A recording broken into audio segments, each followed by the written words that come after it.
Hi every one, Telugu in 1 minute. ഇന്ന് നമ്മൾ പറയാൻ പോകുന്നത് അവർ എന്ന് പറഞ്ഞ വാക്കുമായിട്ട് ബന്ധപ്പെട്ട കുറച്ച് വാക്കുകളാണ്. അപ്പം ഞാൻ പറഞ്ഞിട്ടുണ്ട്, അവരെന്ന് പറയാനായിട്ട് തെലുങ്കിൽ 2 വാക്കുകളുണ്ട്. ഒന്ന് വാരു, പിന്നൊന്ന് വാള്ളു.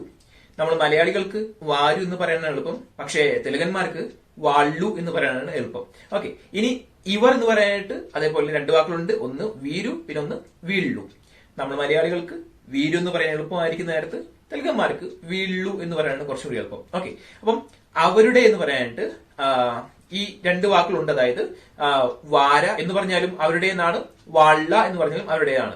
അതുപോലെ ഇവരുടെ എന്ന് പറയാനായിട്ട് വീര, വീള്ള ഞാൻ പറഞ്ഞിട്ടുണ്ട് നേരത്തെ. ഓക്കെ, ഇനി അവർക്ക് എന്ന് പറയാനുള്ള വാക്കാണ് വാരിക്കി. ഇതിനൊരു വാക്കുകൂടിയുണ്ട്, അതാണ് വാള്ളക്കി. ഓക്കെ, അപ്പം വാരിക്ക് ഒക്കെ കാർ കാവാലി എന്ന് വെച്ച് കഴിഞ്ഞാൽ അവർക്ക് ഒരു കാർ വേണം, അല്ലെങ്കിൽ വാള്ളക്ക് ഒക്കെ കാർ കാവാലി. വാര, വാരതി, വാള്ള, വാള്ളതി എന്നതിന് ഉദാഹരണങ്ങൾ വേണ്ടെന്ന് കരുതുന്നു.